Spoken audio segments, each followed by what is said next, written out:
El primer ministro del Reino Unido, Boris Johnson, consiguió la mayoría absoluta en el Parlamento en las adelantadas elecciones generales. De esta manera queda el camino libre para concretar el Brexit y dejar atrás la posible amenaza de un referéndum. Un resultado que deja a los laboristas analizando el peor resultado desde el año 1935, mientras en Escocia el independentismo sale reforzado y consigue 48 de los 59 escaños en juego.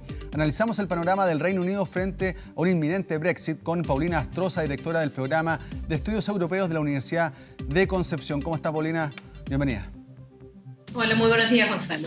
Paulina, preguntarle un poco sobre los efectos de esta elección. Finalmente el Brexit se va a llevar a cabo, según los primeros indicios, el 31 de enero del próximo año. ¿Cuáles son las consecuencias que podría tener esto?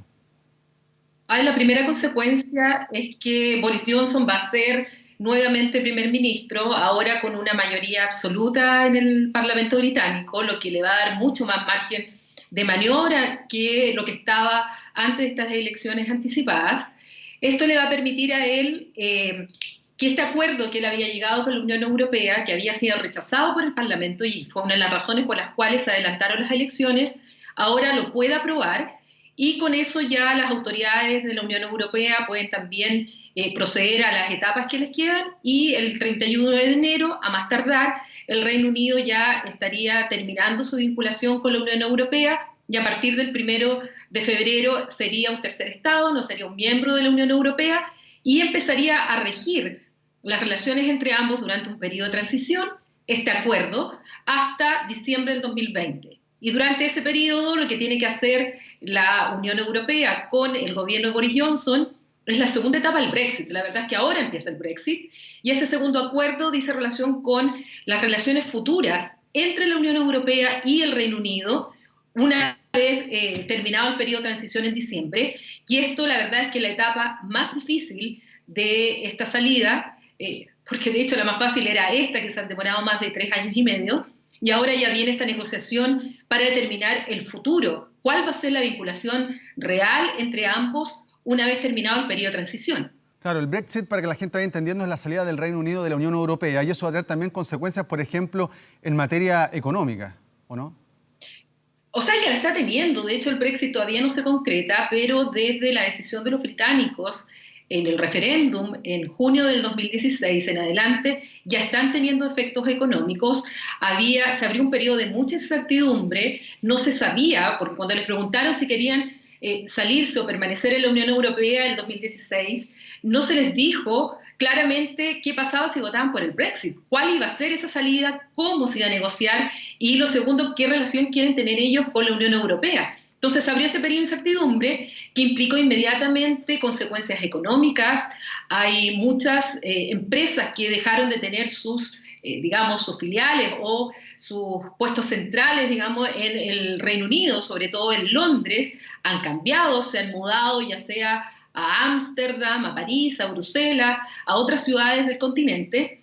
Y esto implica inmediatamente un efecto. La propia libra esterlina ha perdido su valor cerca de un 20%. Ayer remontó, pero en estos 3 años y medio ha perdido su valor, lo que implica que para los británicos ir a Europa ahora les sale muchísimo más caro.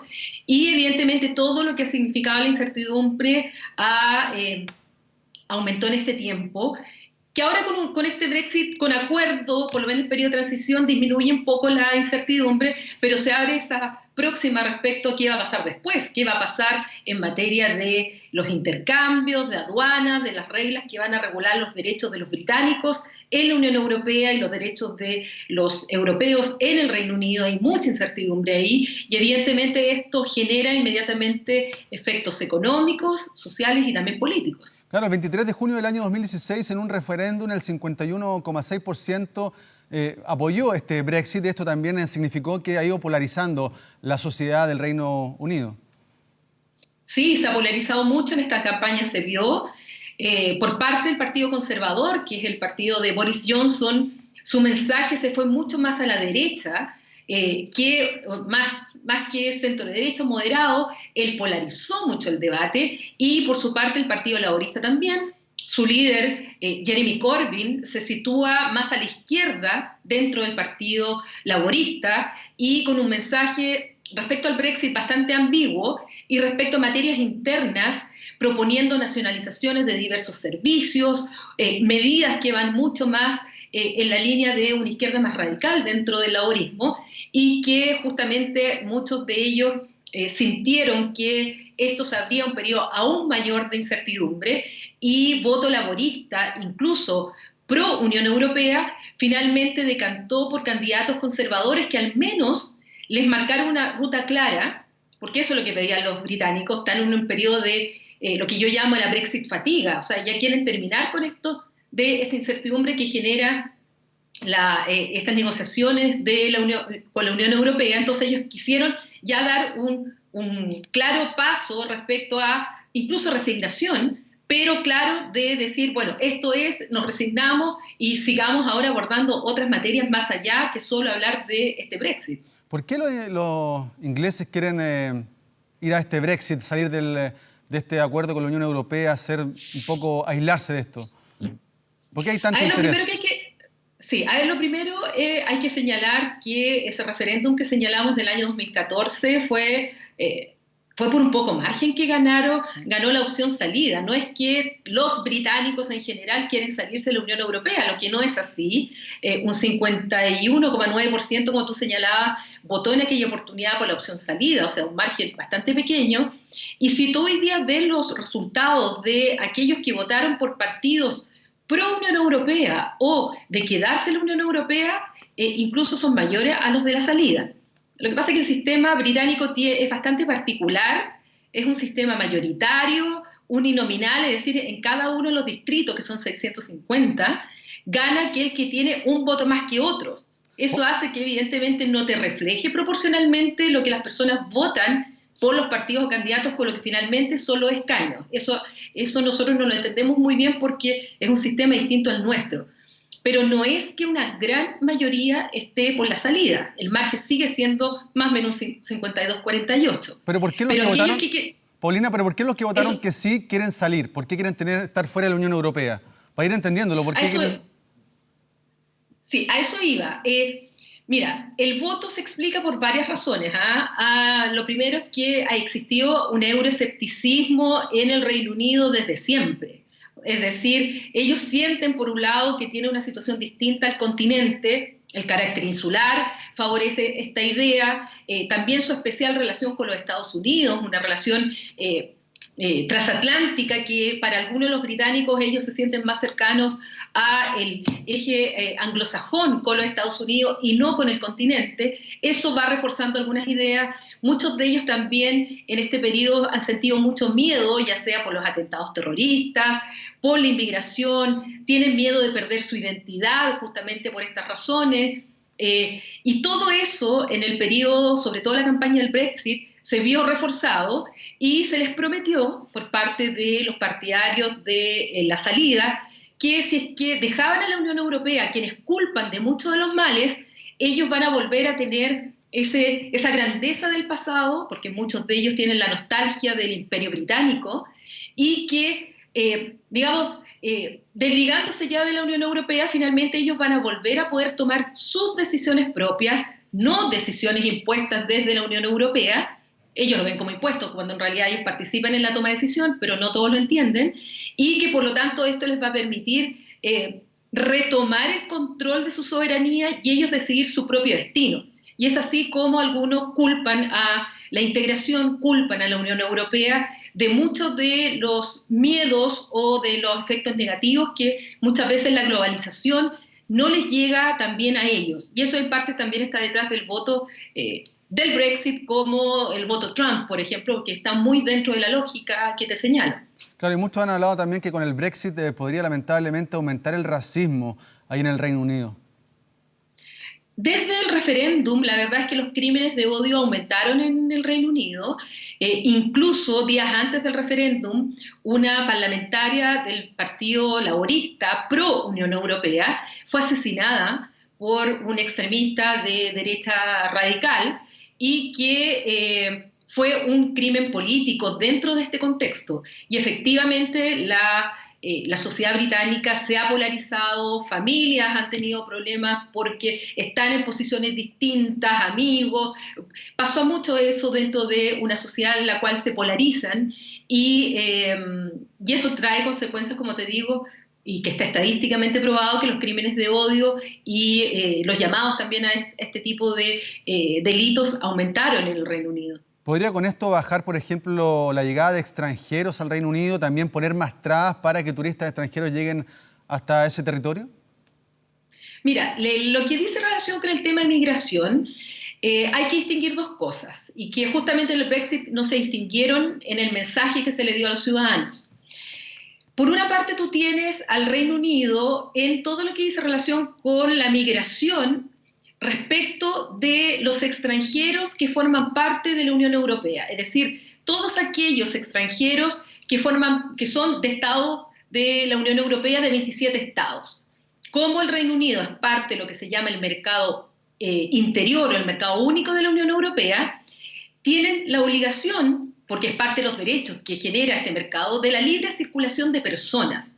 Así como hay libre circulación de bienes, de servicios, de capitales, que le gusta mucho al Reino Unido, también hay libre circulación de personas. Por lo tanto, el Reino Unido debe aceptar que polacos, búlgaros, italianos, franceses o belgas vayan a trabajar, vayan a estudiar al Reino Unido, porque eso es parte de las normas. Sin embargo, lo que dice relación con extranjeros de otros estados que no sean de la Unión Europea, todos los estados miembros, incluyendo el Reino Unido, nunca han renunciado a la competencia nacional de determinar a quiénes aceptan o a quiénes no.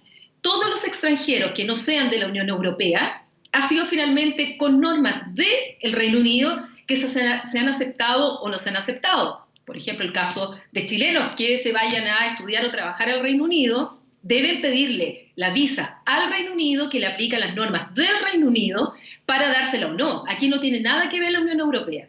Y en este sentido, el primer ministro Boris Johnson, incluso en la campaña reciente, hace una semana, indicó justamente que él quiere restringir estas entradas, ahora ya incluyendo a los miembros de la Unión Europea al salirse de la Unión, y él dice que tiene que ser un sistema de puntos, que se va a seleccionar quiénes van a entrar, y evidentemente hay un tema migratorio que probablemente refuerce, dado este discurso, refuerce las medidas para protegerse, entre comillas, más del ingreso de extranjeros y siguiendo un poco la lógica también de otros partidos y otros estados en el mundo. Claro, pero esto no va mucho de la mano con lo que está ocurriendo en el resto del mundo, donde se busca la integración. Esto acá, con estas medidas finalmente se van a ir aislando también de los países cercanos de la Unión Europea, y también podría tener como consecuencia bajar el ingreso per cápita de los ingleses, ¿o no?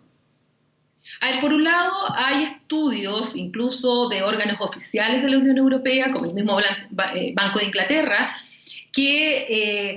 o del Parlamento Europeo, o de otras instituciones que han proyectado que una salida del Reino Unido de la Unión Europea va a traer efectos económicos, de crecimiento económico, tanto a la Unión Europea, pero fundamentalmente al Reino Unido, lo que de alguna manera está reflejando que esta incertidumbre evidentemente se va a transformar finalmente en un impacto económico.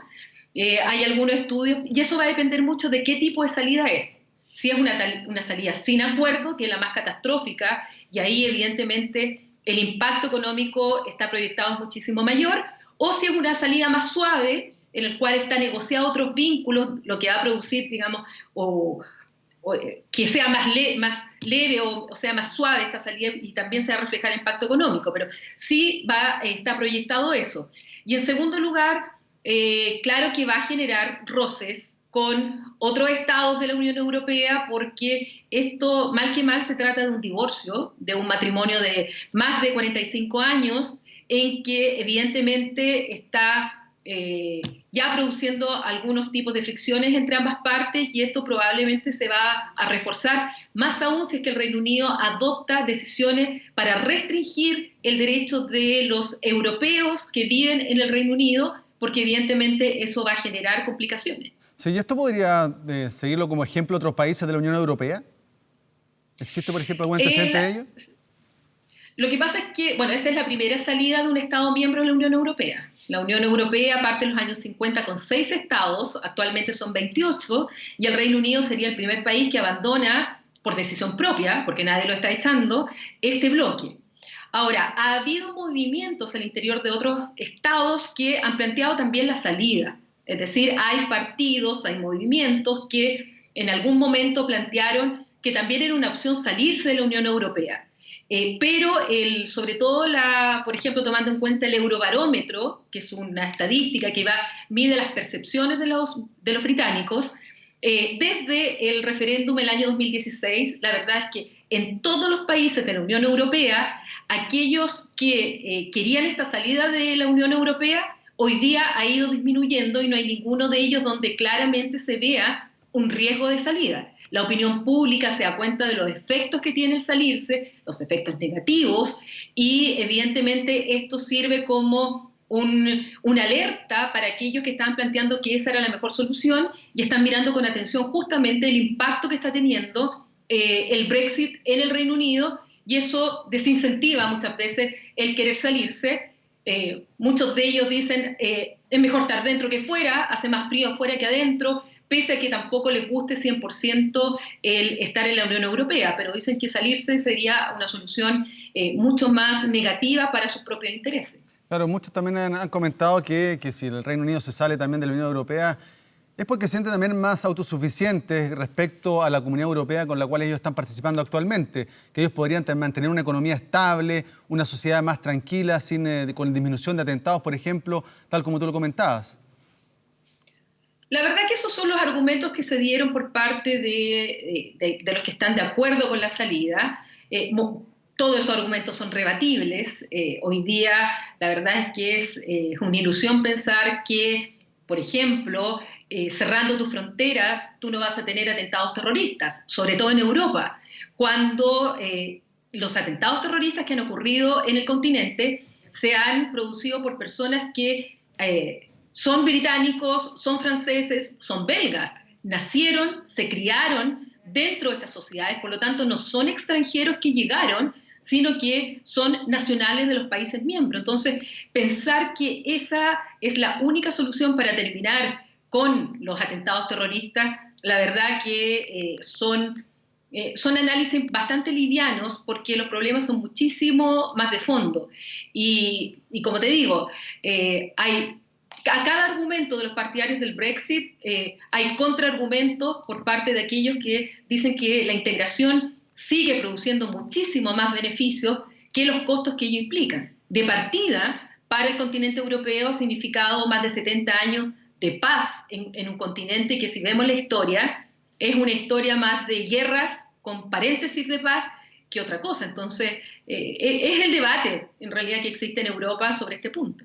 Ok, Paulina Astroza, directora del Programa de Estudios Europeos de la Universidad de Concepción, muchas gracias por estar en contacto acá con La Mañana Informativa del canal 24 Horas.